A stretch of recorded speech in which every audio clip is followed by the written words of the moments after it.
আবু মাহজুরা ডান দিকের চুল কাটতো, বাম দিকের চুল কাটতো, পেছনের চুল কাটতো, সামনের চুল কাটতো না।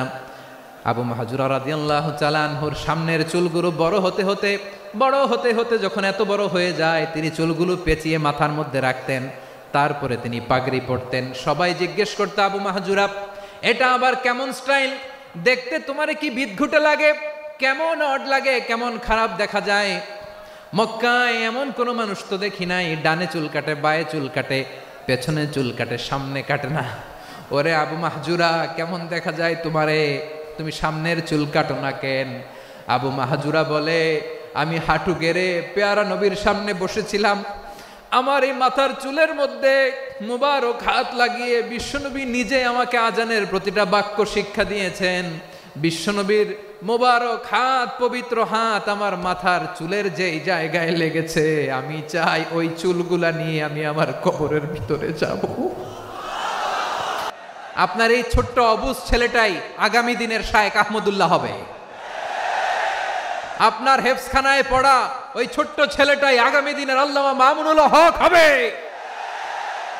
আপনার ওই ছেলেটা আমির হামজা হবে, আব্দুল হাই সাইফুল্লাহ হবে। এভাবে বড় বড় আলেম হবে, তারা যুগশ্রেষ্ঠ আলেম হবে। সেই একদিন এই বাংলাদেশের পার্লামেন্টে যে বক্তব্য দিয়ে যশোরের পক্ষে কথা বলবে। আপনি জানেন না, কাউকে ছোট করবেন না, আপনি ওর কনফিডেন্স আপনি কমাবেন না, আপনি কমাতে পারেন না। প্যান্ডেলে আমার যে মা বোনেরা আছেন, ছেলে মেয়েদেরকে কখনো ছোট করে কথা বলবেন না। ও যে কোথায় যাবে আপনি জানেন না, আপনি মা হয়ে তাকে সাহস দিবেন, তার কল্পনার জগৎটাকে সাজাতে তাকে উৎসাহিত করবেন, ঠিক কিনা বলেন?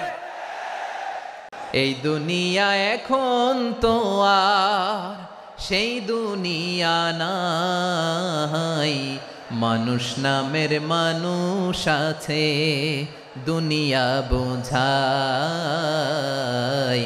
সেই মানুষের ভিড়ে আমার আসল মানুষ নাই। আল্লাহ তাআলা ইরশাদ করছেন, ওয়ালাকাদ কাররামনা بني آدم وحملناهم في البر والبحر ورزقناهم من الطيبات وفضلناهم على كثير ممن خلقنا تفضيلا পড়েন আল্লাহু আকবার। রব্বুল আলামিন বলেন, ওয়ালাকাদ কাররামনা বানি আদম, আমি বনি আদমকে সম্মানিত করেছি, বনি আদমকে মর্যাদা দিয়েছি।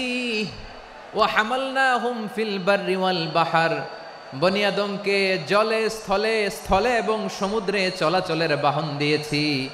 ওয়া রাযাকনাহুম মিনাত তাইয়্যিবাত, তাদেরকে পবিত্র রিজিকের বন্দোবস্ত করেছি। ওয়া ফাদ্দালনাহুম আলা কাসীরিম মিম্মান খালাকনা তাফদীলা, আর আমি আল্লাহ যাদেরকে সৃষ্টি করেছি তাদের মধ্য থেকে বনি আদমকে আমি শ্রেষ্ঠ বানিয়েছি,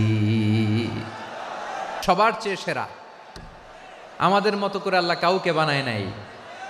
দুই পায়ে ভর করে শির দ্বারা এরকম স্ট্যান্ড রেখে মাথা উঁচু করে দাঁড়াতে পারে এরকম কোন প্রাণী পৃথিবীতে আছে? এজন্য আল্লাহ বলেন, ওয়ালাকাদ কাররামনা বানি আদম, আমি বনি আদমকে সম্মানিত করেছি, তাদেরকে আমি মর্যাদা দিয়েছি। তাদেরকে আমি যত মর্যাদা দিয়েছি আমার কোন সৃষ্টিকে এত মর্যাদা দেই নাই। পড়েন সুবহানাল্লাহ। I have dignified the status of the sons of Adam, আদমের সব সন্তানের মর্যাদা আমি বাড়িয়েছি। আল্লাহ এখানে বলেননি ওয়ালাকাদ কাররামনাল মুমিনিন, আমি মুমিনের মর্যাদা বাড়িয়েছি, বলেছেন? আল্লাহ এখানে বলেন নাই ওয়ালাকাদ কাররামনাল মুসলিমিন, আমি মুসলিমের মর্যাদা বাড়িয়েছি। আল্লাহ বলেছেন ওয়ালাকাদ কাররামনা বানি আদম, আমি বনি আদমের সম্মান বাড়িয়েছি, হোক সে মুমিন কিংবা কাফের, মুসলিম কিংবা মুশরিক, আস্তিক কিংবা নাস্তিক, আরব কিংবা অনারব, যেই হোক না কেন আদম সন্তান সবগুলার মর্যাদা বাড়ায় দিয়েছে কে? সবার মর্যাদা আল্লাহ বাড়িয়েছে। মানুষ হিসেবে মর্যাদা। বিশ্বনবী সাল্লাল্লাহু আলাইহি ওয়াসাল্লাম ইহুদির লাশ দেখে দাঁড়িয়ে গেলেন। কার লাশ? ইহুদির লাশ দেখে দাঁড়ায় গেলেন। সাহাবারা বললেন, ইয়া রাসূলুল্লাহ, আপনি দাঁড়ালেন যে, এটা তো ইহুদির লাশ। বিশ্বনবী বললেন, আওয়ালাইসাত নাফসান, এটা কি মানুষ নয়? এটা হোক ইহুদি হোক খ্রিস্টান, এটা তো মানুষ। আমি মানুষ দেখে দাঁড়িয়েছি। আই স্যালিউট দ্য হিউম্যানিটি, আমি মানবতাকে সম্মান করেছি। পড়েন সুবহানাল্লাহ। তাহলে এই জমিনে মানুষের মর্যাদা বেশি, হোক আস্তিক, হোক নাস্তিক, হোক মুমিন কিংবা কাফের। আদমের সন্তান হলে, মানুষ হলেই তার মর্যাদা বাড়িয়েছে কে? আমার কলিজার টুকরা যশোরের ভাইয়েরা, মানুষের মর্যাদা আল্লাহ এত বাড়িয়েছেন, মানুষ জীবিত থাকলেও যেমনি মর্যাদাবান, মরে গেলেও মর্যাদাবান। সুবহানাল্লাহ পড়েন। মানুষ মরে গেলে এই ডেড বডিটা কি হয়? পচে যায়, গলে যায়, মাটির সাথে মিশে যায়। তাই বলে আপনি ডেড বডির সাথে যাচ্ছে তাই করতে পারবেন না, পারবেন? কেউ যদি অন্যায় করে, তাকে যদি আপনি শাস্তির আওতায় আনেন, যা মনে চায় করতে পারবেন না। তারা আগুন দিয়ে পোড়াতে পারবেন না, নাক কাটতে পারবেন না, কান কাটতে পারবেন না, অঙ্গ বিকৃতি করতে পারবেন না। কারণ মানব জাতির মর্যাদা স্বয়ং দিয়েছে কে? ডেড বডি পচে যাবে, গলে যাবে। তারপরে ইসলাম বলে না, খবরদার, এই মরা লাশটারও একটা মর্যাদা আছে না নাই? ইসলাম বলে এই লাশটা গলে যাবে, পচে যাবে, কিন্তু এটার অমর্যাদা করো না। কর্পূর দিয়ে, খেজুর পাতা দিয়ে, এটাকে ওয়ার্ম ওয়াটার দিয়ে, গরম পানি দিয়ে ধৌত করো। সাদা শুভ্র ধবধবে কাপড় দিয়ে লাশটাকে তুমি কাভার করো। তারপরে খাটিয়ার মধ্যে লাশটাকে রেখে বিশাল একটা প্রোগ্রাম করো, একটা ফিউনারাল প্রোগ্রাম করো। ওই প্রোগ্রামের ডানে বায়ে পেছনে লাশটারে রাখলে হবে না, প্রোগ্রামের একেবারে সামনটাতে তুমি লাশটাকে রাখো। সুবহানাল্লাহ। একটা ফিউনারাল প্রোগ্রাম করতে হবে, তাকে শেষ বিদায় জানাতে হবে, যেটাকে আমরা জানাজা বলি। কি বলি? জানাজা মানে মাইয়েতের জন্য দোয়া, তার জন্য দোয়া করা হয়। তাকে একটা সিস্টেমেটিক অর্ডারে কবরে রাখা হয়, সুন্দরভাবে সেটাকে কবরস্থ করা হয়, মাটি দেয়া হয়, পানি দেয়া হয়। তার মানে মরে গেলেও মানুষের সম্মান বাড়াই দিয়েছে কে? এজন্য আল্লাহ বললেন ওয়ালাকাদ কাররামনা বানি আদম, বনি আদমের সম্মান মর্যাদা আমি আল্লাহ বাড়িয়ে দিয়েছি। মানুষের সম্মানে তুমি কখনো আঘাত করো না, ঠিক কি না? তাহলে ভাই, প্রথম মেসেজ হচ্ছে, the first and foremost message tonight to the people of Jessore. আল্লাহ বলেন, I have dignified the status of son of Adam. আমি বনি আদম সবার মর্যাদা বাড়িয়ে দিয়েছি, হোক আস্তিক নাস্তিক, হোক কাফের কিংবা মুশরিক, তার মর্যাদা বাড়াই দিছে কে? যখন বন্যা হয়, আমরা ত্রাণ নিয়ে যাই, আমরা শুধু মুসলমানদেরকে ত্রাণ দেই নাকি? হ্যাঁ, আমরা মুসলমানকেও দেই, অমুসলমানকেও দেই, হিন্দুকেও দেই, বৌদ্ধকেও দেই। যেখানেই মানবতা বিপন্ন, সেখানে ইসলামের হেল্পিং হ্যান্ড আছে না নাই? সুবহানাল্লাহ। কি দিন আমরা পেয়েছি, কি বিধান আমরা পেয়েছি। ওয়ালাকাদ কাররামনা বানি আদম, আমি বনি আদমকে সম্মানিত করেছি। এরপর আল্লাহ বললেন, ওয়া হামালনাহুম ফিল বাররি ওয়াল বাহর, জলে স্থলে আমি চলাচলের যানবাহনের ব্যবস্থা করেছি। আমরা স্থলে ঘোড়ার উপরে চড়ি, উটের উপরে চড়ি, গাড়ির উপরে চড়ি। এই যে গাড়ির ইঞ্জিন বানাইছি আমরা, এটার মেধা দিয়েছে কে? আবার সাগরের মধ্যে আমরা নৌযান, জলযান, বড় বড় জাহাজ দিয়ে এক মহাদেশ থেকে আরেক মহাদেশ যাই, এক দেশ থেকে মালামালগুলো আরেক দেশে পাঠাই। সাগরের ভেতরে নৌকাগুলোরে ধরে রাখলো কে? ওয়াল ফুলকিল্লাতি তাজরি ফিল বাহরি বিমা ইয়ানফাউন নাস। মানুষের উপকার আছে এরকম সরঞ্জামাদি নিয়ে সাগরের উপরে বিশাল বিশাল জলযানগুলো চলে। এগুলো ডুবে যায় না, কাত হয়ে যায় না, পড়ে যায় না। এগুলোকে স্থিতিস্থাপকতাকে ঠিক করে রাখলো কে? আপনারা জাহাজ দেখেছেন? জাহাজ দেখছেন? বিশাল বিশাল জাহাজ, বিশাল জাহাজ মালামাল নিয়ে এক মহাদেশ থেকে আরেক মহাদেশে যায়। গত মাসে আমার জাপান সফর ছিল। এই যে বাংলাদেশে যে গাড়িগুলো চালান, বেশিরভাগ গাড়ি আসে কিন্তু জাপান থেকে। হাজার হাজার গাড়ি একটা জাহাজ বহন করতে পারে, হাজার হাজার গাড়ি। এটারে সাগরের মধ্যে ভাসাইলো কে? হাজার হাজার গাড়ি নিয়ে জাপানিজ গাড়িগুলো আমাদের চট্টগ্রামের এয়ারপোর্টের বন্দরে ভিড়ে। যুক্তরাষ্ট্রে আমি দেখেছি বিশাল বিশাল জাহাজ। আপনারা টাইটানিক জাহাজের নাম শুনেছেন? টাইটানিক জাহাজের 8 গুণ 10 গুণ বড় একটা জাহাজ আছে, আইকন অফ দ্য সি, আমি দেখে এসেছি। রয়্যাল ক্যারিবিয়ান দেখে এসেছি। সাগরের সামনে জেটিতে যখন দাঁড়ালাম, জাহাজটা যখন যায়, আমার মনে হচ্ছে একটা শহর, গোটা শহর, the entire city is floating on the water. পুরো একটা শহর মনে হয় পানির উপর দিয়ে ভেসে যাচ্ছে। পড়েন সুবহানাল্লাহ। এই যে আইকন অফ দ্য সি, এই ক্রুজ, এই জাহাজটা, এটার ভেতরে স্টেডিয়াম আছে। কিসের ভিতরে স্টেডিয়াম? কথা বুঝে নাই বোধহয়। স্টেডিয়াম কিসের ভিতর? সুইমিং পুল আছে, শপিং মল আছে, রেস্টুরেন্ট আছে, ক্লাব আছে, 3000 4000 রুম বিশিষ্ট, কক্ষ বিশিষ্ট হোটেল আছে। এই সবগুলোর নিয়ে এগুলো চলে সাগরের দোলার মধ্যে, জলোচ্ছ্বাসের মধ্যে। এই সাগরের ভেতরে এই জাহাজগুলোর ভাষায় রাখছে কে? সূরাতুর রহমানে আল্লাহ তাআলা বললেন, ওয়ালাহুল জাওয়ারিল মুনশাআতু ফিল বাহরি কাল আ'লাম ফাবিআইয়ি আলা, সবাই পড়েন, ফাবিআইয়ি আলাই রাব্বিকুমা তুকাযযিবান। পাহাড় সম বড় বড় জাহাজগুলো মাল বোঝাই করে সাগরের মধ্যে ভেসে বেড়ায়। এগুলো দিয়ে মালামাল বহন করা যায়, মানুষরা এক দেশ থেকে আরেক দেশে যায়। এই জাহাজগুলোরে সাগরের ভেতরে ভাসায় রাখলো কে? এই আয়াতের ভেতরে আল্লাহ তাআলা সূরাত বানী ইসরাঈলের এই চমৎকার আয়াতের ভেতরে আল্লাহ তাআলা বেসিকলি মানব জাতির প্রতি তার 4টি স্পেশাল অনুগ্রহের কথা বলেছেন। কয়টি? 2টা বলে ফেলছি। 1 নাম্বার, ওয়ালাকাদ কাররামনা বানি আদম, আমি বনি আদমের সম্মান বাড়াইছি। নাকি মুসলমানদের? তাহলে human dignity, the first part of the verse talks about the human dignity. 2 number অংশ আল্লাহ তাআলা বললেন, ওয়া হামালনাহুম ফিল বাররি ওয়াল বাহর, স্থলে এবং সমুদ্রে আমি তাদের জন্য চলাচলের বাহন দিয়েছি। সুবহানাল্লাহ। তার মানে smooth movement on land and sea, জলে এবং স্থলে যাতে আমরা স্মুথলি মুভ করতে পারি আল্লাহ তাআলা দিয়েছেন। 3 নম্বর আল্লাহ তাআলা বললেন, ওয়া রাযাকনাহুম মিনাত তাইয়্যিবাত, মানুষের জন্য আমি পবিত্র রিজিকের ব্যবস্থা করেছি। জলে এবং স্থলে যত প্রাণী আছে সবগুলা প্রাণীকে রিজিক দেয় কে? আমাদেরকে রিজিক দেয় কে? সাগরের মাছগুলোকে, বড় বড় তিমি মাছগুলোরে রিজিক দেয় কে? বাতাসের মধ্যে ভেসে বেড়ানো বড় বড় পাখিগুলো, স্ক্যান্ডিনেভিয়ান কান্ট্রি থেকে লক্ষ লক্ষ কোটি কোটি পাখিগুলো যে এক দেশ থেকে আরেক দেশে ট্রান্সফার হয়, এগুলোর রিজিক দেয় কে? রব্বুল আলামিন বলেন, ওয়ামা মিন দাব্বাতিন ফিল আরদি ইল্লা আলাল্লাহি রিজকুহা ওয়া ইয়ালামু মুস্তাকাররাহা ওয়া মুস্তাওদাআহা কুল্লুম ফি কিতাবিম মুবিন। আল্লাহু আকবার। রব্বুল আলামিন বলেন, ভূপৃষ্ঠে বিচরণশীল যত প্রাণী আছে সব প্রাণীগুলোকে আমি আল্লাহ আমার নিজের কুদরতে রিজিকের বন্দোবস্ত করি। এই প্রাণীগুলো কোথায় থাকে, কোথায় যায়, সব জায়গায় আমি রিজিক পৌঁছে দেই। রিজিক কেউ দিতে পারে না, রিজিকের মালিক কে? রিজিকের মালিক তিনি আল্লাহ। এজন্য আল্লাহ তাআলা বললেন, ওয়া রাযাকনাহুম মিনাত তাইয়্যিবাত। এরপর আল্লাহ বললেন, ওয়া ফাদ্দালনাহুম আলা কাসীরিম মিম্মান খালাকনা তাফদীলা।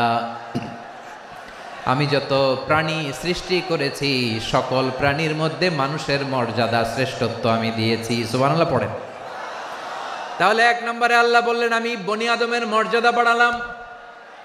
এরপরে বললেন, স্থলে এবং সমুদ্রে চলাচলের জন্য যানবাহন দিলাম। 3 নম্বরে আল্লাহ বললেন, পবিত্র রিজিকের ব্যবস্থা করে দিলাম। এরপরে আল্লাহ বললেন, যত প্রাণী আছে, সৃষ্টি আছে, সবগুলার উপরে আমি মানুষকে শ্রেষ্ঠত্ব দিলাম। সুবহানাল্লাহ। তাহলে সবচেয়ে বেশি শ্রেষ্ঠত্ব মানুষের। কার? মানুষের। শুধু তাই নয় প্রিয় ভাইরা, আকাশ এবং জমিনে যা কিছু আছে সবকিছু মানুষের জন্য, মানুষের কল্যাণে, মানুষের প্রয়োজনে, মানুষের বশীভূত করে সৃষ্টি করেছেন কে? রব্বুল আলামিন বলেন, হুয়াল্লাযী খালাকা লাকুম মা ফিল আরদি জামিআ। এই জমিনের মধ্যে যা কিছু আমি আল্লাহ সৃষ্টি করেছি সব কিছু আমি মানুষের জন্য সৃষ্টি করেছি। পড়েন সুবহানাল্লাহ। হুয়াল্লাযী খালাকা লাকুম মা ফিল আরদি জামিআ, যা আছে সব আমাদের জন্য, সব আমাদেরকে সার্ভিস দেওয়ার জন্য, আমাদের উপকারের জন্য, আমাদের কল্যাণের জন্য। আওয়াজ করে সবাই পড়ুন আল্লাহু আকবার। অন্য আয়াতে আল্লাহ বললেন, ওয়াসাখখারা লাকুম মা ফিস সামাওয়াতি ওয়া মা ফিল আরদি জামিআম মিন ইন্না ফি যালিকা লাআয়াতিন লিকাউমি ইয়াতাফাক্কারুন।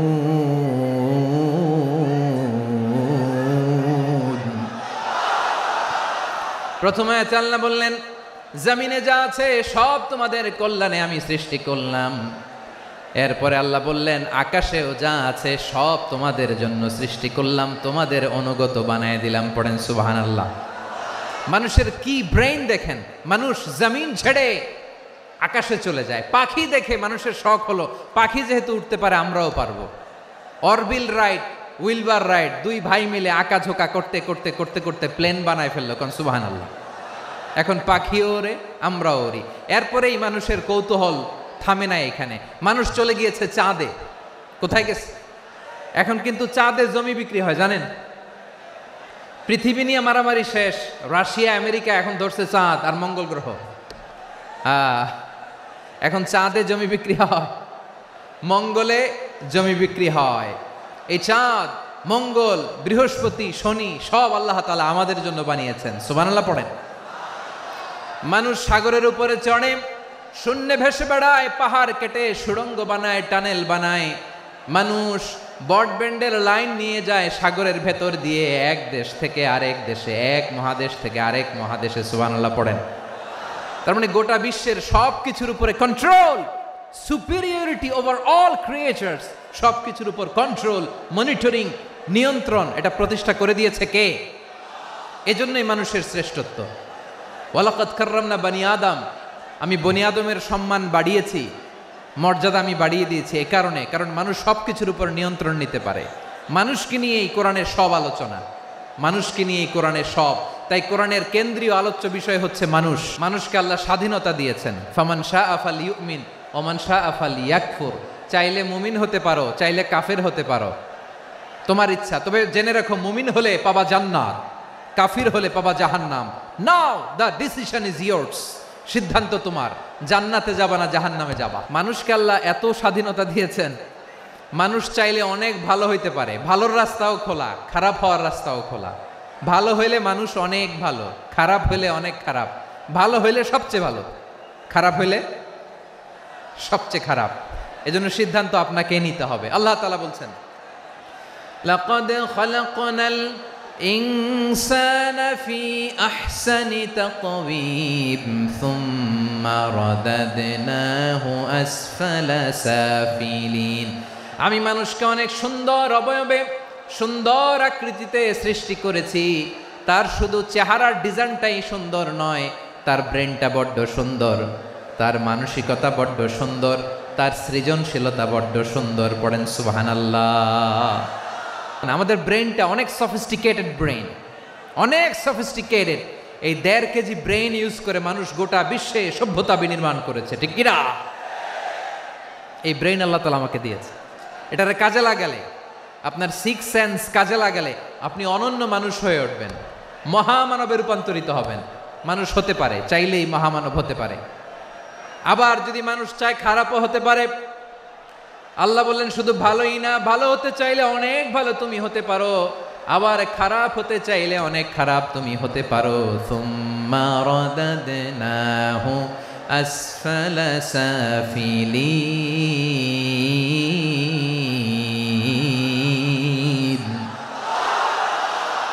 খারাপ হলে একেবারে খারাপ হতে পারো, নিকৃষ্ট হলে একেবারে নিকৃষ্ট হতে পারো, ভালো হলেও ভালো হতে পারো। মানুষ শ্রেষ্ঠত্বে ফেরেশতাকে ছাড়িয়ে যায়, আর অধপতনে সে পশুকেও হার মানায়। এটার প্রমাণ কি? মানুষ শ্রেষ্ঠ হইলে যে ফেরেশতার চেয়েও সেরা, তার প্রমাণ কি? আল্লাহ তাআলা বলছেন ওয়া ইয কুলনা লিল মালাইকাতি ইসজুদু লি আদম ফাসাজাদু ইল্লা ইবলিস আবা ওয়াস্তাকবারা ওয়া কানা মিনাল কাফিরিন। আল্লাহ বলেন স্মরণ করো সে সময়ের কথা যখন আমি ফেরেশতাদেরকে বললাম, ও ফেরেশতারা আদমকে সেজদা দাও। সব ফেরেশতারা সম্মান সূচক সেজদা আদমকে দিল। তারা আদমের জন্য সেজদায় লুটিয়ে পড়ল, একজন ছাড়া, তার নাম ইবলিস। আওয়াজ করে বলেন তার নাম কি? সে অহংকার প্রদর্শন করলো, সে কাফের হয়ে গেল। বাকি সব ফেরেশতারা সেজদা দিল। সুবহানাল্লাহ। আবার আদম আলাইহিস সালামকে আল্লাহ জিজ্ঞেস করলেন, সব বলে দিল উত্তর, কিন্তু ফেরেশতাদেরকে একই প্রশ্ন জিজ্ঞেস করলেন, তারা উত্তর করতে পারে নাই। তার মানে এর মধ্য দিয়ে প্রমাণিত হয় মানুষ ভালো হলে ফেরেশতার চেয়েও ভালো, ফেরেশতার চেয়েও মানুষের মর্যাদা বাড়িয়ে দিয়েছে কে? সব নূরের ফেরেশতা যখন মাটির আদমকে সেজদা দেয়, এটা প্রমাণ করে ফেরেশতার চেয়েও মানুষের মর্যাদা বাড়িয়ে দিয়েছে কে? তুমি মাটির আদমকে প্রথম সৃষ্টি করিয়া ঘোষণা করিয়া দিলে শ্রেষ্ঠ বলিয়া, তাই তো নূরের ফেরেশতা করে আদমকে সেজদা। ঠিক কিনা বলেন? তাই তো নূরের ফেরেশতা করে আদমকে সেজদা, সবার চেয়ে সম্মান দিলে মাটির আদমকে। আল্লাহু আল্লাহু তুমি জাল্লে জালালুহু, শেষ করা তো যায় না গে তোমার গুণগান। পড়েন না? পড়েন। আল্লাহু আল্লাহু তুমি জাল্লে জালালুহু, শেষ করা তো যায় না গে তোমার গুণগান। আল্লাহু আল্লাহু আল্লাহু আকবার। আদমের মর্যাদা বেশি, মানুষের মর্যাদা বেশি, মানুষ শ্রেষ্ঠ তার প্রমাণ নূরের ফেরেশতা মাটির আদমকে সেজদা করে। আওয়াজ করে বলেন ঠিক কিনা? তাহলে মানুষ ভালো হলে ফেরেশতার চেয়ে ভালো। আবার মানুষ যদি খারাপ হয় সে পশুর চেয়েও খারাপ, অধপতনে পশুত্বকে হার মানায়। তার প্রমাণ কি? তার প্রমাণ হচ্ছে যশোরের ভাইরা দেখবেন পত্রিকায় নিউজ পেপারে মাঝে মাঝে এরকম দেখা যায়, এক মানুষ আরেক মানুষকে হত্যা করে 20 টুকরা করে বস্তার ভিতরে ভরেছে। আচ্ছা, বুঝে থাকলে আওয়াজ করে বলেন, কোনদিন শুনছেন একটা হাতি আরেকটা হাতিকে হত্যা করে 20 টুকরা করছে, এরপরে বস্তার ভিতরে ভরছে? হয়েছে? তাহলে দেখেন, মানুষ যদি খারাপ হয় সে পশুকেও হার মানায়। চিল্লায় বলো ঠিক কিনা? এমনও দুশ্চরিত্র মানুষ আছে যার নজর থেকে 6 মাসের ছোট্ট মেয়ে থেকে শুরু করে 80 বছরের বৃদ্ধারাও নিরাপদ নয়। পশুকেও হার মানে। মানুষের ঘর জ্বালিয়ে পুড়ে মেসাকার করে দেয়, জনপদের পর জনপদ জ্বালায় দেয়। এরকম আছে না নাই? গাজার মধ্যে যে অ্যাটাক করেছে, এরা মসজিদ মানে নাই, মসজিদে বম ফেলেছে। এরা খ্রিস্টানদের চার্চ গির্জা মানে নাই, গির্জায় বম ফেলেছে।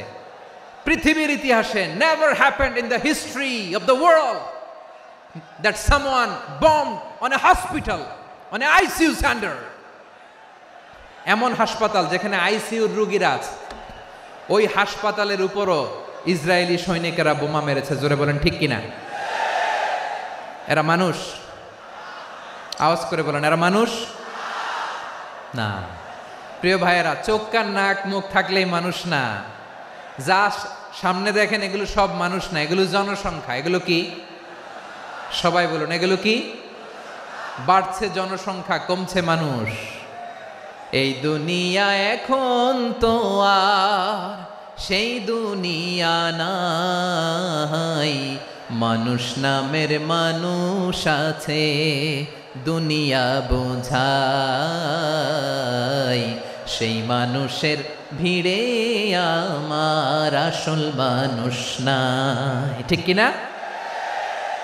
আসল মানুষের বড্ড অভাব, আসল মানুষের বড্ড অভাব। আমার ভাইয়েরা, মানুষ খারাপ হলে পশুকেও হার মানায়। আচ্ছা, আওয়াজ করে বলেন, যে ইসরায়েলি সোলজাররা উপর থেকে বোমা মারল তারাও মানুষ? তারাও কি? ওরাও রক্তে মাংসে মানুষ, ওদেরও পরিবার আছে। বোমা মেরে যেই মেয়েটাকে তারা অনাথ বানায়, ইয়াতিম বানায়, ও কিন্তু বাসায় ওর মেয়েটাকে রেখে আসছে। ঠিক কিনা বলেন? বম্বিং করে যে বাবাকে মেরে, স্বামীকে মেরে স্ত্রীকে বিধবা বানায়, তারও ঘরে স্ত্রী আছে। উপর থেকে বোম মেরে মানুষ মেরে দিচ্ছে, তারাও মানুষ। 1945 সালের 6ই আগস্ট আমেরিকান সোলজাররা হিরোশিমায় বম মেরেছে। আমি নিজে দেখে এসেছি জাপানের হিরোশিমাতে। সকাল 8:15 মানুষ কেউ অফিসে যাচ্ছিল, কেউ খেতে খামারে কাজ করতে যাচ্ছিল। লিটল বয় নামে একটা বোম মেরেছে তারা।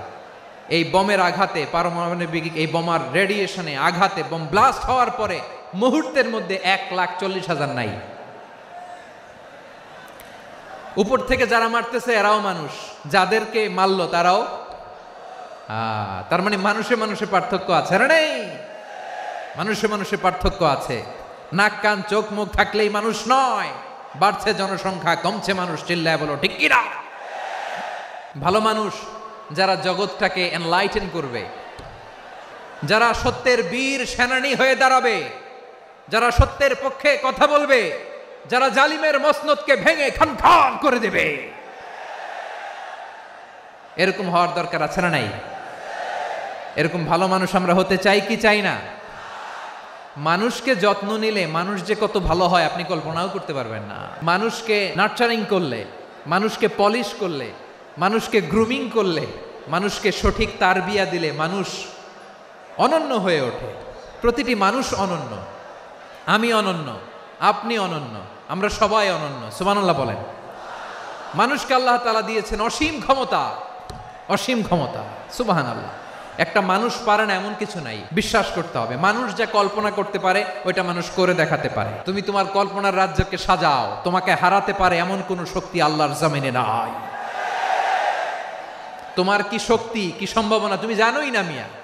তুমি এদিকে তাকাও কেন? তোমার রাস্তা তো ওই দূরে। তুমি কোথায় যাবে, আল্লাহ তোমার টেনে কোথায় নিয়ে যাবে তুমি কিছুই জানো না। Plan big, dream big. কল্পনার শক্তিকে বড় করো। মানুষ যা কল্পনা করতে পারে মানুষ তা করে দেখাতে পারে। মানুষের কাছে অসাধ্য কিছু নাই মৃত্যু ছাড়া, এক্সেপ্ট ডেথ। মৃত্যু ছাড়া মানুষ সবকিছুকে জয় করতে পারে। তোমার জন্ম হয়েছে জিতার জন্য, বিজয়ের জন্য তোমার জন্ম। মানুষের শুরুটাই হয় বিজয় দিয়ে। আমরা যখন আমার পিতার পৃষ্ঠদেশে ছিলাম, পিতার পৃষ্ঠদেশ থেকে শুক্রাণু যখন মায়ের গর্ভদেশে যেয়ে পড়ে, কতটা শুক্রাণু ভ্রমণ শুরু করে জানো? 20 কোটি শুক্রাণু। একবার সিমেন আউট হলে সেখানে 20 কোটি শুক্রাণু থাকে, ভ্রমণ শুরু করে। ওই 20 কোটি শুক্রাণুর মধ্য থেকে তুমি আমি আজকে এক বিকশিত শুক্রাণু মানব রূপে পৃথিবীতে এসেছি। সুবহানাল্লাহ। ওই 20 কোটি শুক্রাণুর প্রতিযোগিতায় সবাইরে পেছনে ফেলে সেদিন আমি সফল হয়েছিলাম, সেদিন আমি বিজয়ী হয়েছিলাম। সেদিন আমি এত ছোট ছিলাম মাইক্রোস্কোপ দিয়েও আমার অস্তিত্ব টের পাওয়া যায় না। আমি এত তুচ্ছ ছিলাম, নগণ্য ছিলাম। আমার কান ছিল না, আমার চোখ ছিল না, আমার হাত ছিল না, আমার জন্য রিকমেন্ডেশন করার মতো মামু ছিল না, খালা ছিল না, কেউ ছিল না। তারপরেও ওই প্রতিযোগিতায়, ওই কম্পিটিশনে যখন আমারে কেউ হারাতে পারে নাই, আল্লাহর জমিনেও আমারে কেউ হারাতে পারে না। হারার জন্য তোমার জন্মই হয় নাই, তুমি আসছই জিতার জন্য। সুবহানাল্লাহ। বিশ্বনবী বলেন, আন্নাসু মাআদিন কামাআদিনি যাহাবি ওয়াল ফিদ্দা খিয়ারুহুম ফিল জাহিলিয়াতি খিয়ারুহুম ফিল ইসলাম। Peoples are like mines of gold and silver. সোনার খনি, রূপার খনি, এর চেয়েও বড় খনি হচ্ছে এই মানব সম্পদের খনি। আওয়াজ করে বলেন আল্লাহু আকবার। আল্লাহ তাআলা এই সম্পদ আমাদেরকে দিয়েছে। বিশ্বনবী বলেন, মানুষ হচ্ছে খনির মতো। খিয়ারুহুম ফিল জাহিলিয়াতি খিয়ারুহুম ফিল ইসলাম। জাহিলি যুগে যারা সেরা, ইসলামেও তারা সেরা। ইদা ফাকুহু, যদি তারা বুঝবান হয় তাহলে তাদেরকে সেরা বানায় দিবে কে? তাহলে মানুষের চেয়ে সেরা কেউ হতে পারে? মানুষের চেয়ে অনন্য কেউ হতে পারে? মানুষকে কেউ হারাতে পারে? আওয়াজ করে বলো, তোমাকে কেউ হারাতে পারবে? এই সাহস জাগছে আজকের আলোচনা থেকে। আমি তুমি অনন্য, আমাকে তোমাকে হারায় দেওয়া এত সহজ না, ঠিক কিনা? একটা কথা জীবনের সাথে সেট করে নিতে হবে, আমি জিতি নয় শিখি, আমি কখনো হারি না। তাহলে বিশ্বনবী বললেন, নাসু মাআদিন, মানুষ হচ্ছে খনি। এই খনির যত্ন নিতে হবে। মা বাবা যারা এসেছেন, আপনার ছেলে মেয়ের যত্ন নেন। আপনার ছেলের মধ্যে যে কি পটেনশিয়াল আপনি জানেন না। আপনার এই ছোট্ট অবুজ ছেলেটাই আগামী দিনের শায়েখ আহমদুল্লাহ হবে। আপনার হেফজখানায় পড়া ওই ছোট্ট ছেলেটাই আগামী দিনের আল্লামা মামুনুল হক হবে। আপনার ওই ছেলেটা আমির হামজা হবে, আব্দুল হাই সাইফুল্লাহ হবে।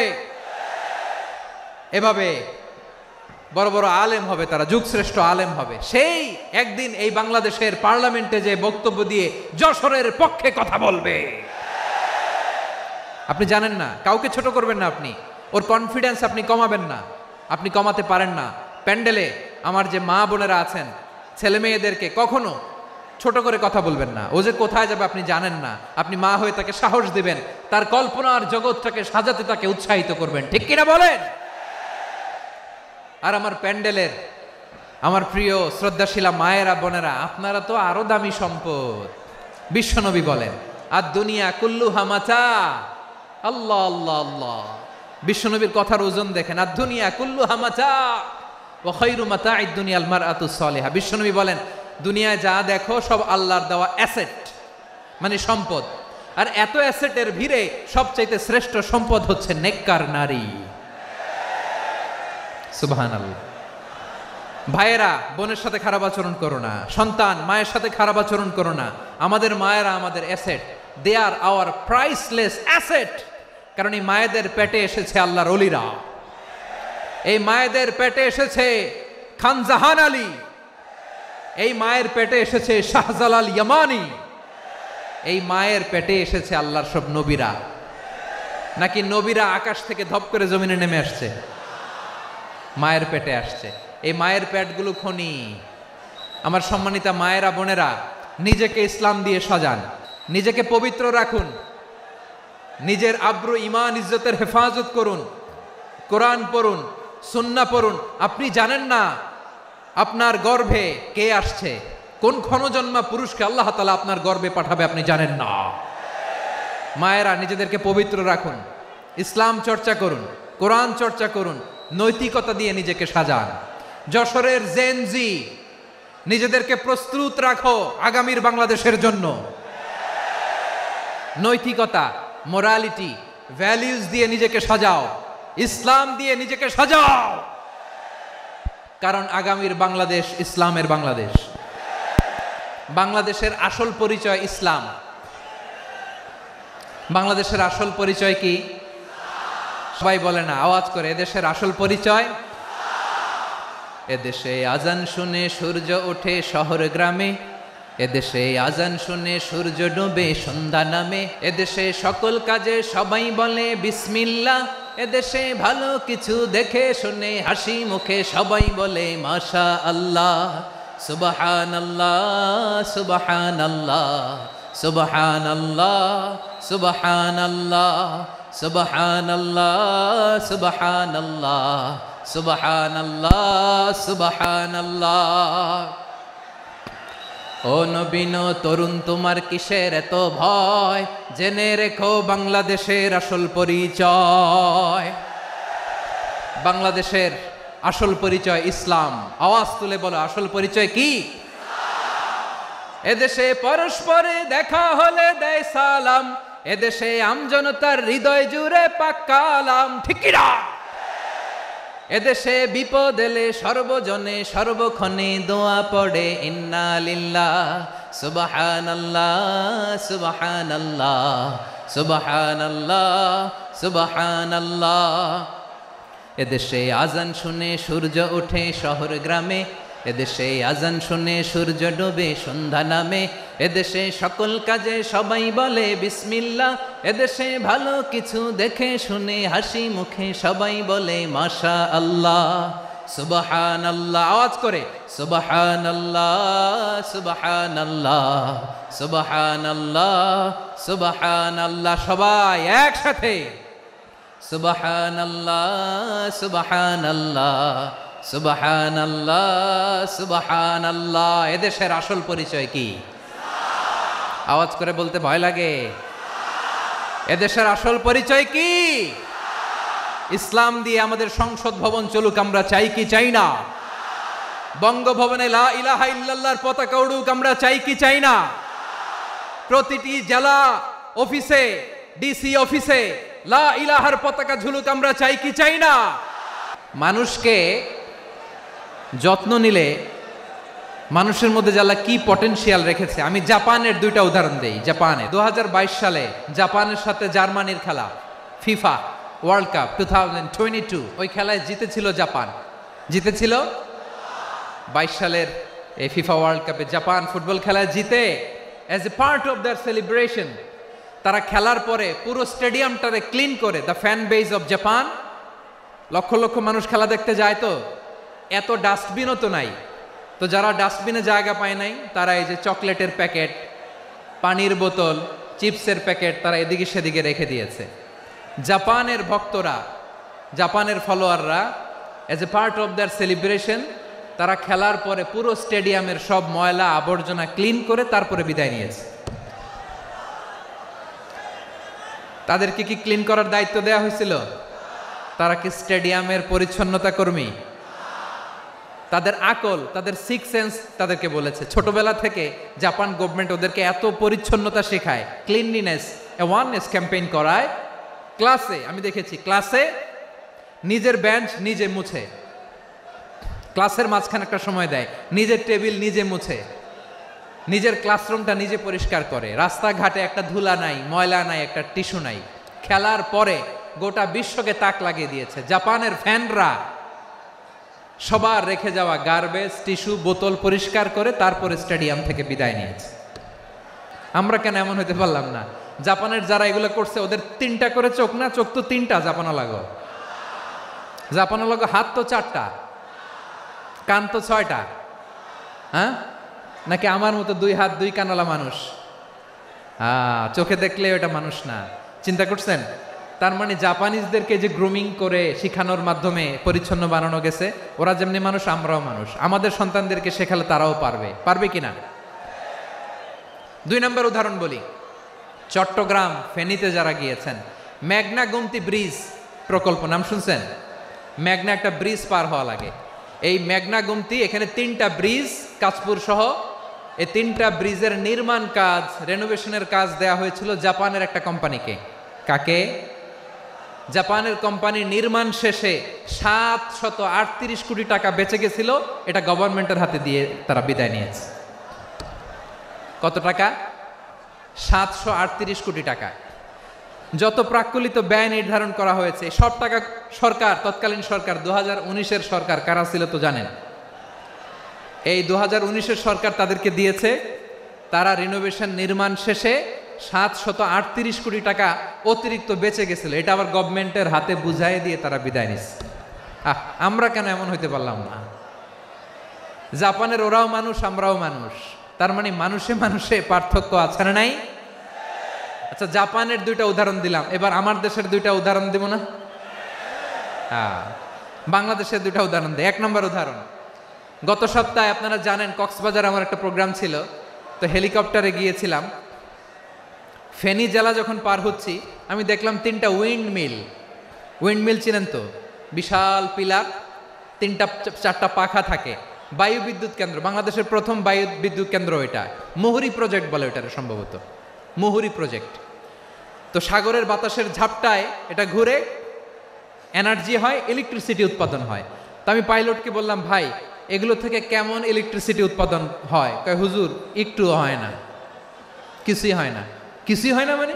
বলে, হুজুর বাংলাদেশে যত উইন্ডমিল আছে এটার পাখা একটাও ঘুরে না।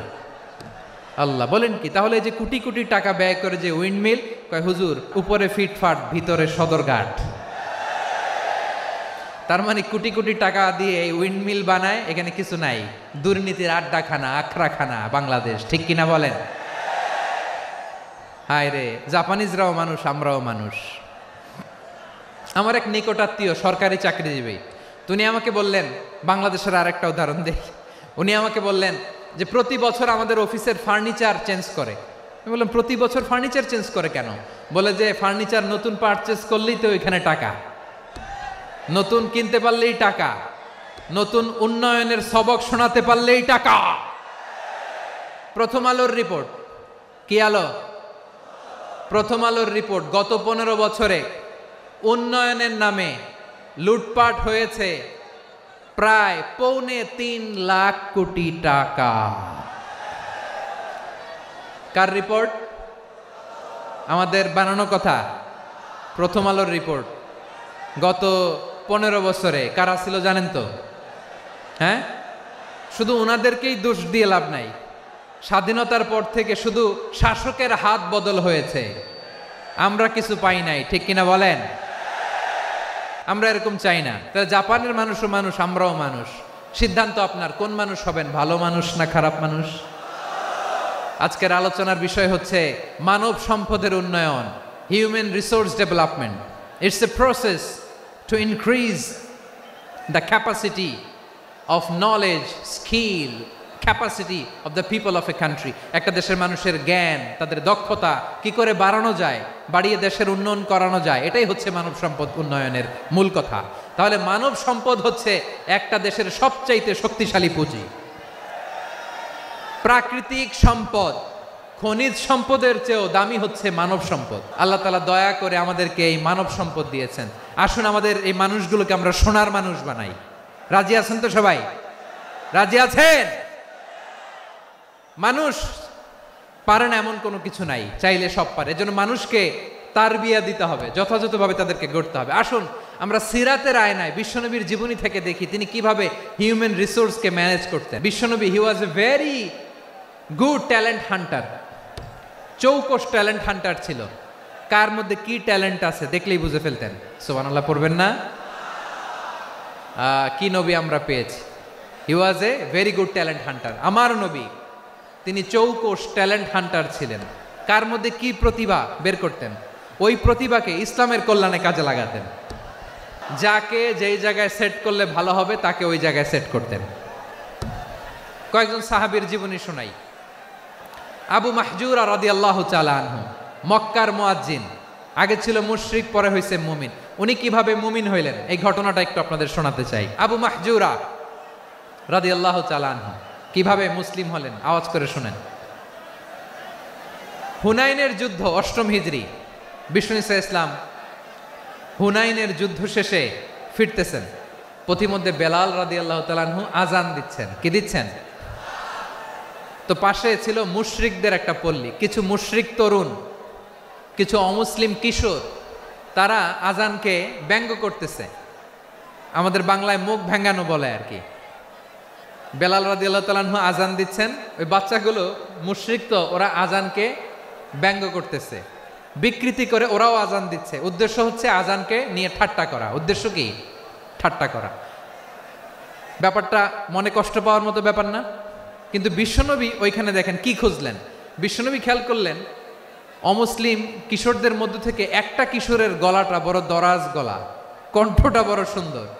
খেয়াল করে দেখলেন যে কিছু কিশোর বেলালের আজানকে ব্যঙ্গ করে, বিকৃতি করে, কিন্তু একজনের কণ্ঠ দেখতে পাচ্ছেন না এত দূরে, কিন্তু কণ্ঠটা বড় সুন্দর, দরাজ গলা। বিশ্বনবী সাহাবীদেরকে বললেন, ধরো এগুলারে, ধরো। সবগুলারে ধরে বিশ্বনবী সামনে আনা হলো। ওরা হাঁটু গেড়ে বসলো। বিশ্বনবী বললেন, তোমাদের মধ্যে কে যেন ব্যঙ্গ করে আজান দিচ্ছিল, তার গলাটা বড় উঁচু, গলার বেসটা বড় মজবুত, মেলোডিয়াস, সুমধুর কণ্ঠ। কে? আবু মাহজুরা বলে, আমার বন্ধুরা সবাই আমার দিকে আঙ্গুল দেখায়, আমি পড়ে গেছি বিপদে। রাসূল সাল্লাল্লাহু আলাইহি ওয়াসাল্লাম বাকি অমুসলিম তরুণদেরকে ছেড়ে দিলেন, বললেন তোমরা যাও। এবার আবু মাহজুরারে পাইছে। আবু মাহজুরার চুলের মধ্যে হাত দিলেন বিশ্বনবী, মাথায় হাত দিয়ে বললেন, এবার আজান দাও দেখি। আবু মাহজুরা বলে, আমি তো আজান দিতে জানি না, কারণ আমি তো বেলালেরটা শুইনা দিছি, আমার তো মুখস্থ নাই, আমি তো আজান দিতে জানি না। বিশ্বনবী বললেন, জানো না? তাহলে আসো আমি তোমারে শিখাই দেই। সুবহানাল্লাহ পড়েন। আবু মাহজুরা হাঁটু গেড়ে বসে, বিশ্বনবীর মোবারক হাত আবু মাহজুরার চুলের মধ্যে। বিশ্বনবী আজানের মুআল্লিম আবু মাহজুরাকে বলতেছে, ঠিক আছে তোমারে শিখাই দিচ্ছি, আমি যা যা বলবো আমার সাথে সাথে বলো, পারবা? আবু মাহজুরা বলে, পারবো। বিশ্বনবী আজান দিচ্ছেন মাথায় হাত দিয়ে, আল্লাহু আকবার, আল্লাহু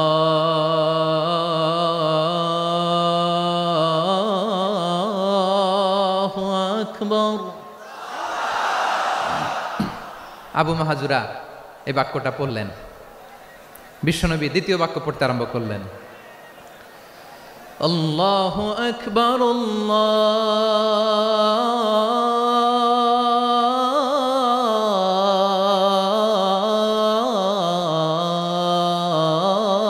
আল্লাহু আকবার।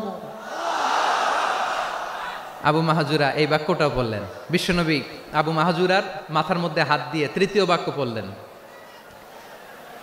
আশহাদু আল্লা ইলাহা ইল্লাল্লাহ,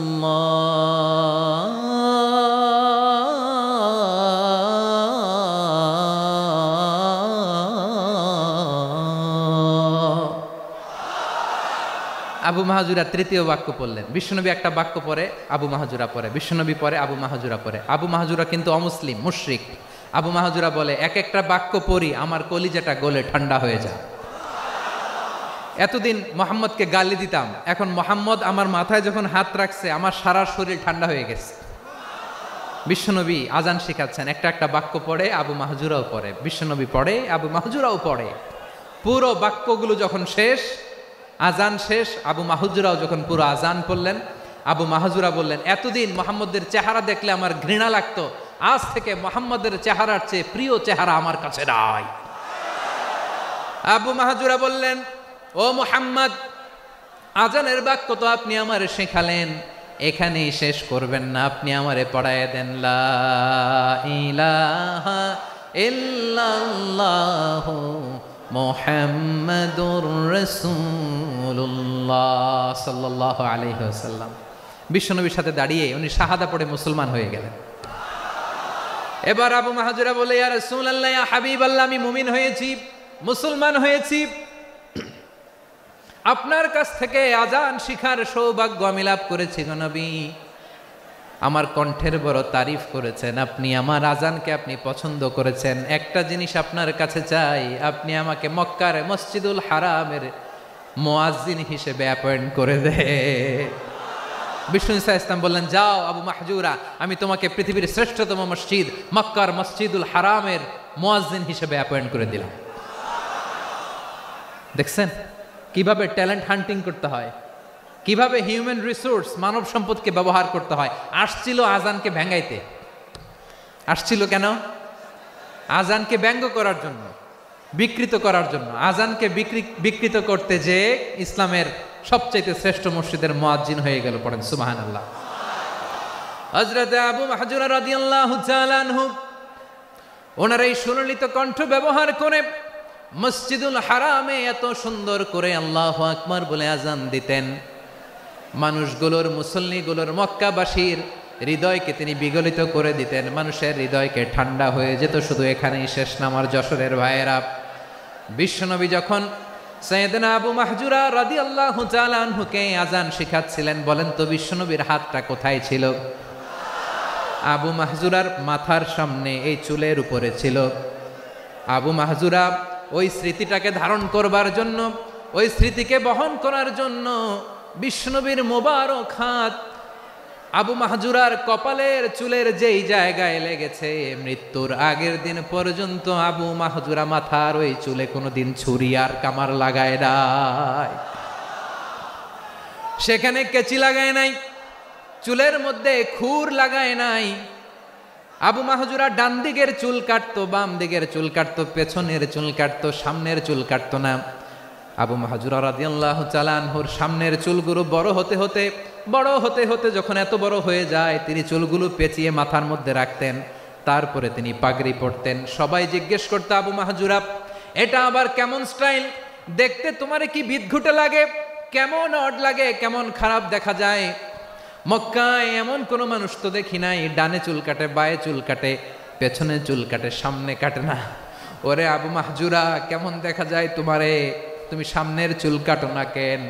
আবু মাহজুরা বলে, আমি হাঁটু গেড়ে পেয়ারা নবীর সামনে বসেছিলাম, আমার এই মাথার চুলের মধ্যে মুবারক হাত লাগিয়ে বিশ্বনবী নিজে আমাকে আজানের প্রতিটা বাক্য শিক্ষা দিয়েছেন।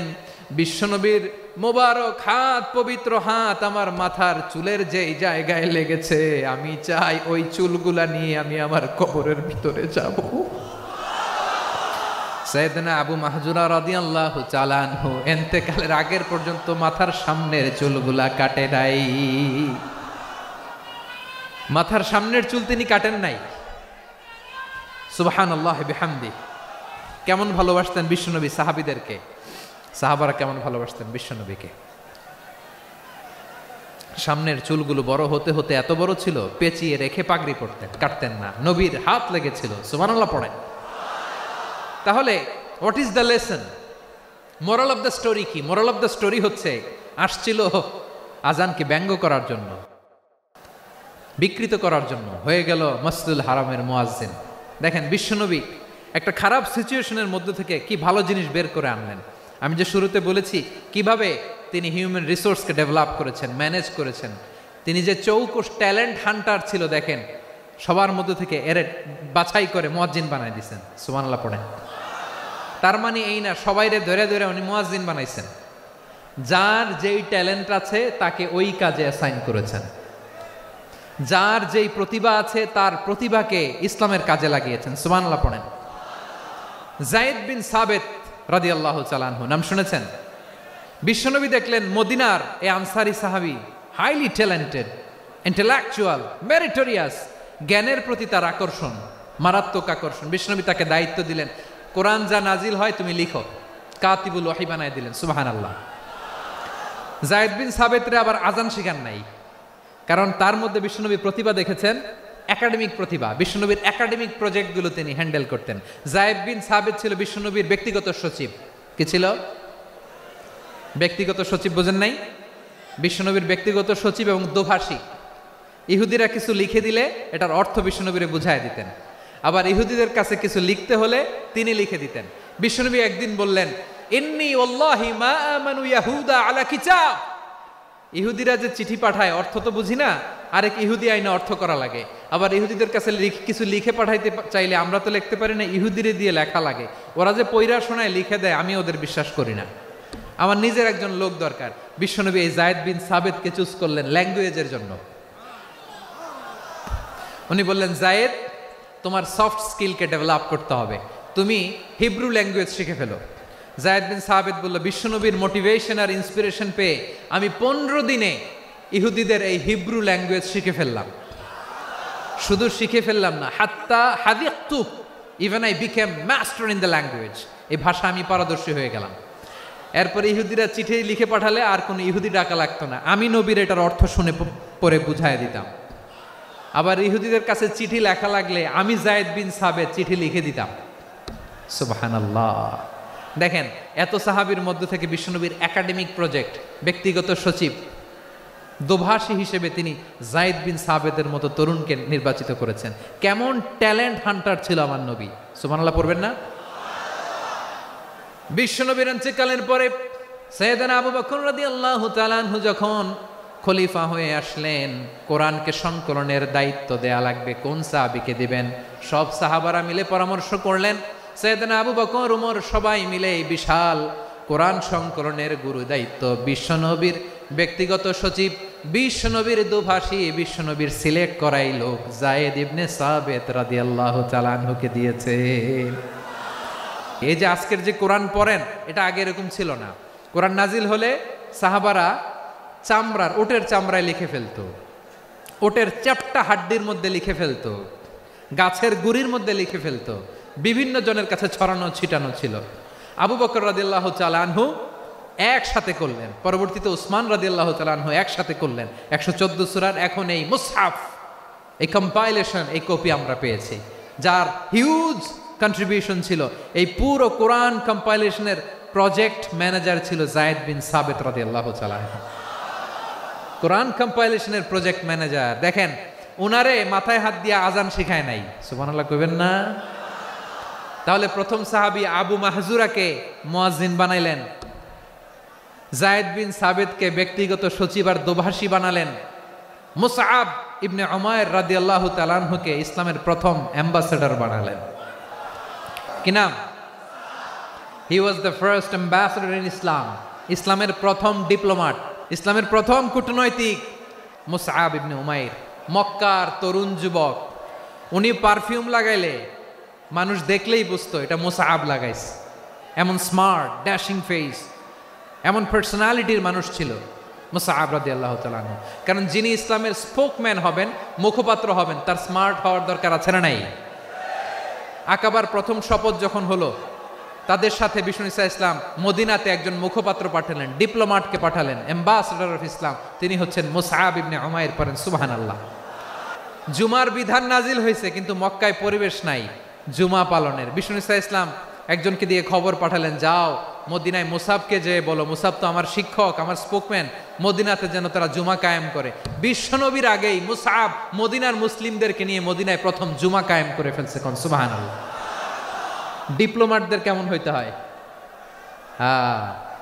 অ্যাম্বাসেডার কেমন হইতে হয় মুসআব রাদিয়াল্লাহু তাআলা আনহুর কাছ থেকে শিখে নাও। তাহলে মুসআব রাদিয়াল্লাহু তাআলা আনহুকে বিশ্বনবী ল্যাঙ্গুয়েজ শিখান নাই, সফট স্কিল শিখান নাই। যায়েদ রাদিয়াল্লাহু তিনি হিব্রু ল্যাঙ্গুয়েজ শিখেছেন, সুরিয়ানি শিখেছেন, কিন্তু মুসআবকে তিনি বানিয়েছেন the spokesman of Islam, the first diplomat, the ambassador of Islam. আব্দুল্লাহ ইবনে আব্বাস রাদিয়াল্লাহু তাআলা আনহু বিশ্বনবীর কাজিন, চাচাতো ভাই। আবার মাইমুনা রাদিয়াল্লাহু তাআলা আনহু, মাইমুনা নবীর স্ত্রী, তিনি ছিলেন আব্দুল্লাহর আপন খালা। তো নবীর বউ যদি ওনার খালা হয়, নবী তার কি খালু, তাহলে সম্পর্ক অনেক গভীর, কাজিন আবার খালু। ছোট্ট মানুষ, তাই রাতে মাঝে মাঝে ঘরে থাকতো। বিশ্বনবী দেখলেন আব্দুল্লাহ যেহেতু আমার ঘরে ঢুকতে পারে, আব্দুল্লাহরে এই উম্মতের বড় শিক্ষাবিদ বানাইতে হবে।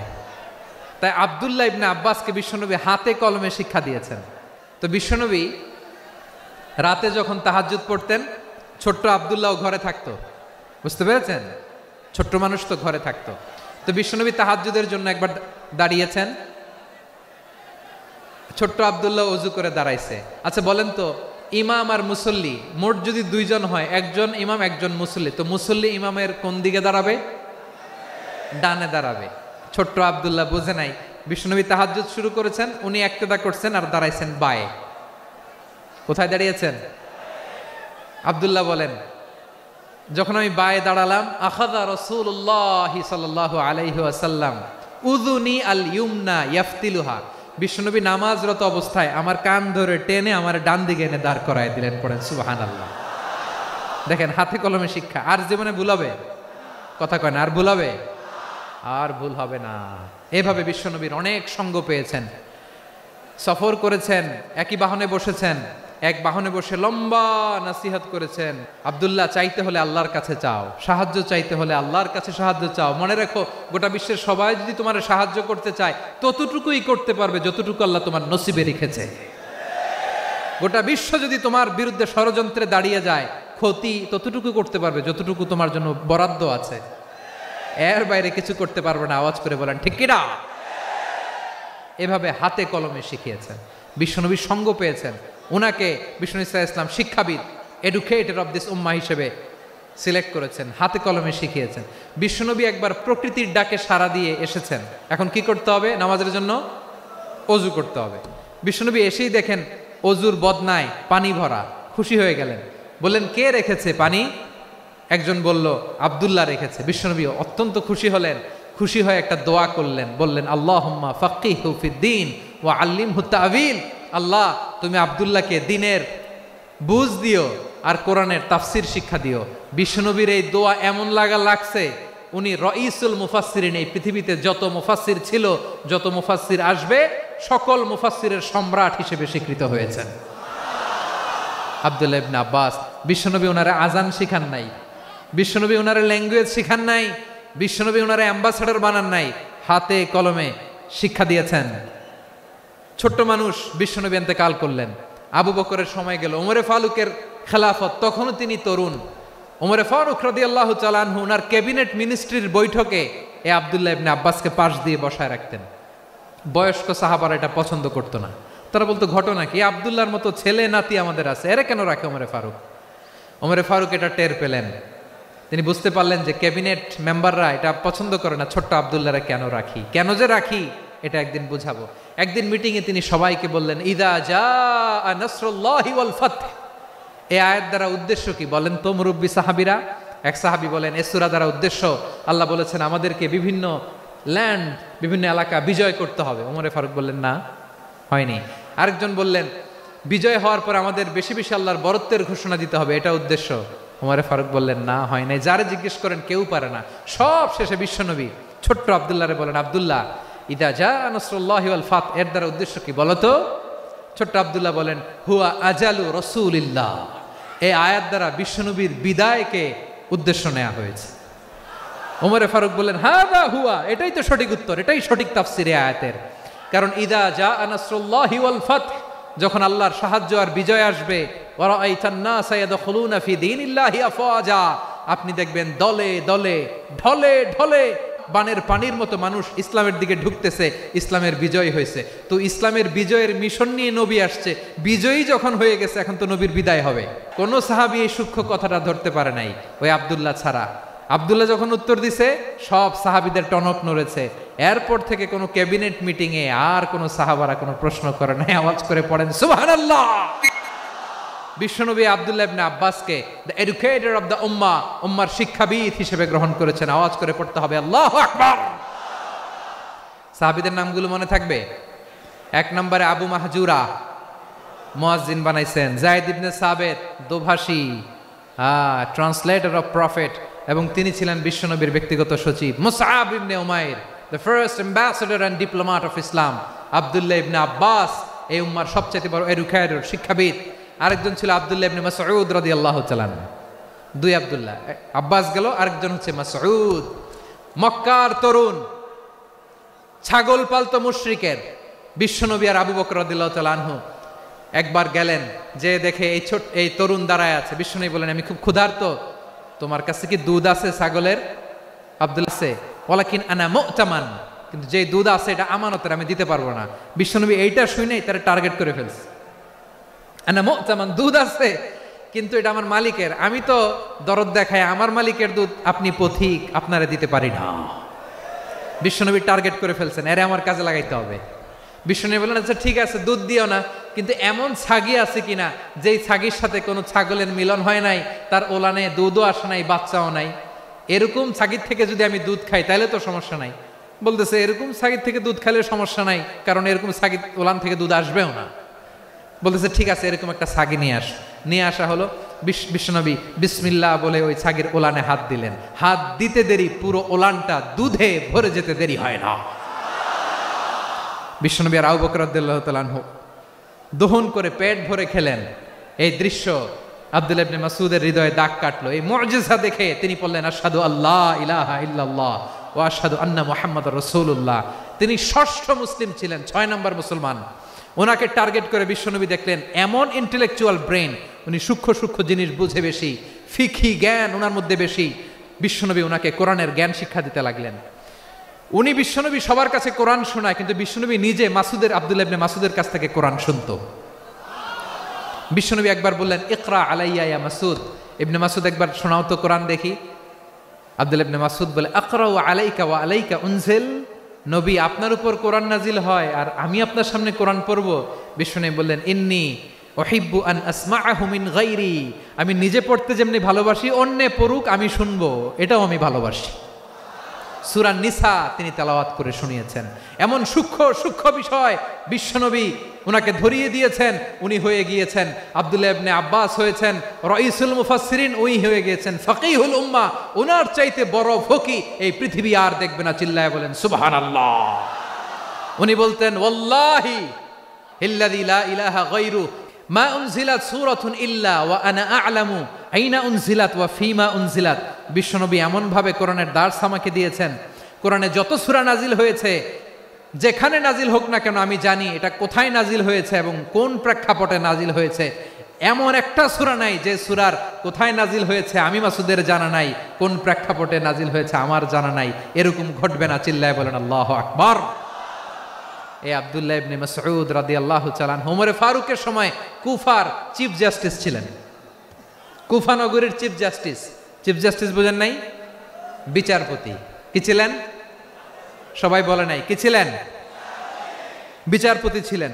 এবং ওনার যে ফিকহি জ্ঞানের ধারা, এটাই আলকামা, ইব্রাহিম আন-নাখাই, হাম্মাদ ইবনে সুলাইমান হয়ে ইমাম আবু হানিফা পর্যন্ত পৌঁছেছে। এবং ওনার ফিকহি জ্ঞানের ধারাই হানাফি মাযহাবে অ্যাকসেপ্ট হয়েছে। আজও এগুলো হানাফি মাযহাবে চর্চিত হয়। হানাফি মাযহাবের সব ফিক আব্দুল্লাহ ইবনে মাসউদের ফিকহি জ্ঞানের ধারা থেকে নেওয়া হয়েছে। চিল্লায় পড়েন সুবহানাল্লাহ। তাহলে উনাকে বিশ্বনবী বানিয়েছেন জুরিস্ট, আইনবিদ, ফকিহ। উনারে আজান শিখান নাই।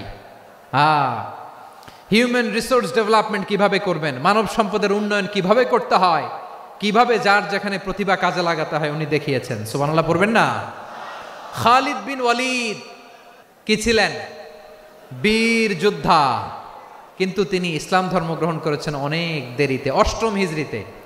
তার মানে অষ্টম হিজরির আগে উনি মুশরিকদের পক্ষে লড়াই করেছেন। ওনার হাতে কত মুসলিম সাহাবী যে নিহত হয়েছে হিসাব নাই।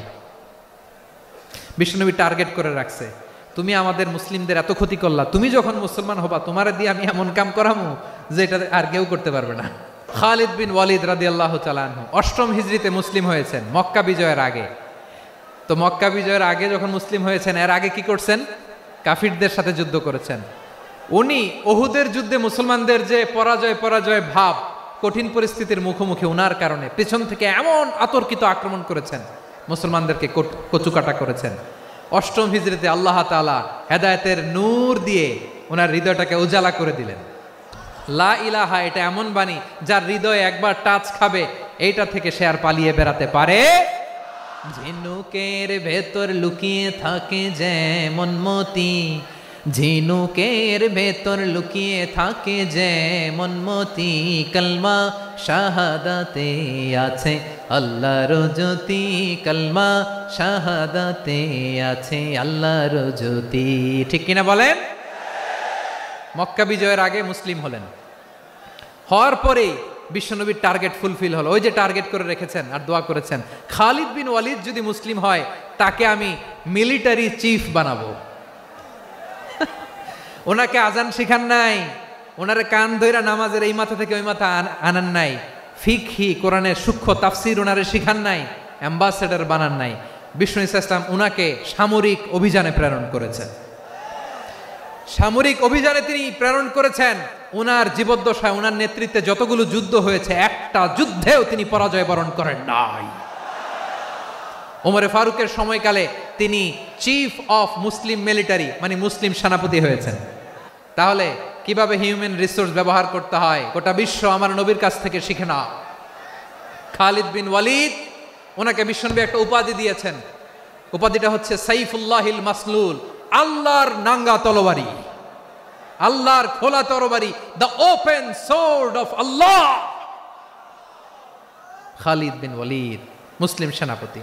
হাসান বিন সাবেত রাসূলের সভা কবি, কালচারাল হিজিমনিকে ডিফিট করার জন্য। উনি ভালো অস্ত্র চালানো জানতেন না, ওই কাজে উনি যেতেন না। ওনার ছিল কাব্য প্রতিভা। কাফিররা কবিতা দিয়ে নবীকে গালি দিত, বিশ্বনবী বলতেন, ইয়া হাসান আজিব আন রাসূলিল্লাহ, তুমি নবীর হয়ে কাফেরদের এই কথাগুলোর জবাব দাও।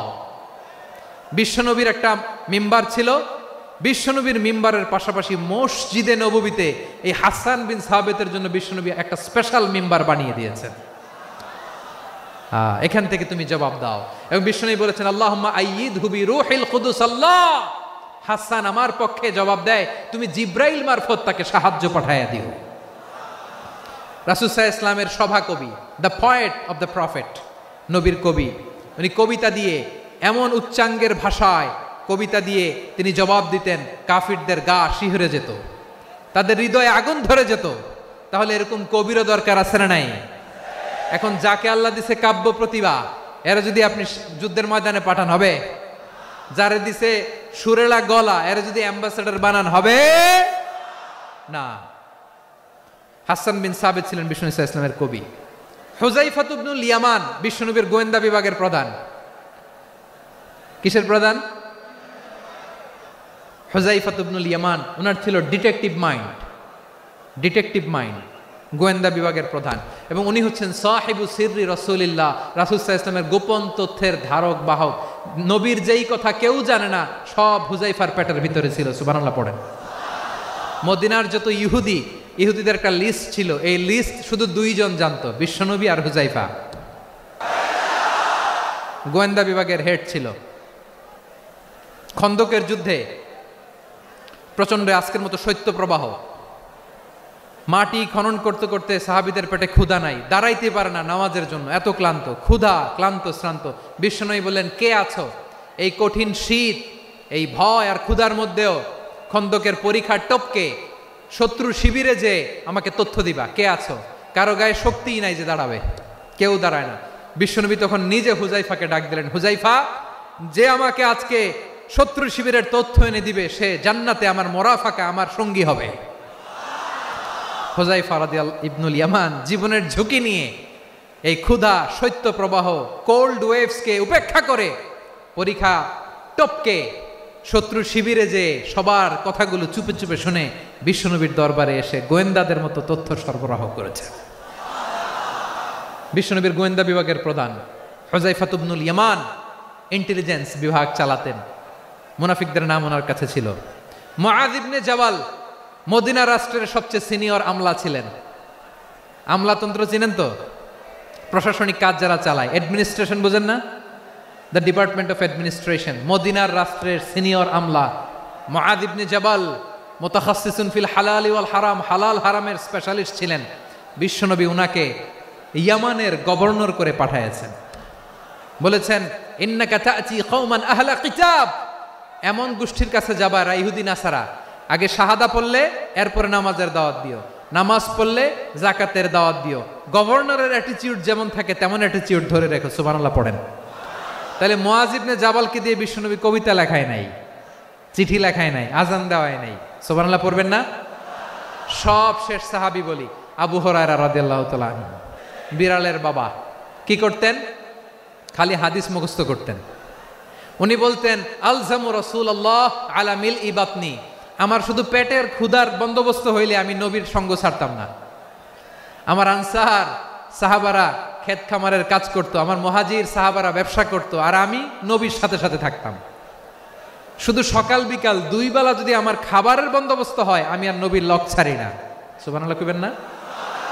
5374টা হাদিস তিনি বর্ণনা করেছেন। সবচেয়ে বেশি হাদিস বর্ণনাকারী সাহাবী। হাদিস প্রিজার্ভেশনের কাজে বিশ্বনবী ওনাকে কাজে লাগিয়েছেন। উনি একদিন বলেন ইয়া রাসূলুল্লাহ আসমাউ মিনকা কাসীরান ফালা আহফাজু, নবী অনেক কথা শুনি আমার মনে থাকে না। বিষ্ণু বললেন তাই? উবসুত রিদাক, তোমার চাদরটা বিছাও। আবু হুরায়রা বিছালেন, বিশ্বনবী হাত বুলায় দিলেন, এরপরে অনেক হাদিস বর্ণনা করলেন। আবু হুরায়রা বলে তারপর থেকে বিশ্বনবী যাই বর্ণনা করে আমি শুনি আর একটাও ভুলি না। এখন সুবহানাল্লাহ।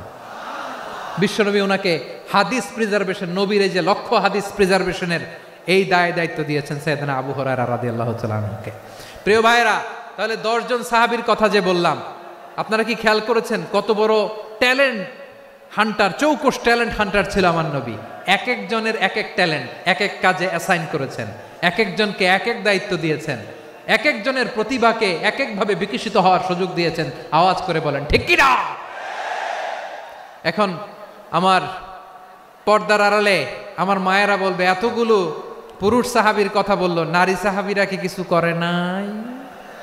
হ্যাঁ, একজন নারী সাহাবীর কথা বলে মোনাজাত হবে, দোয়া ছাড়া কেউ যাব না।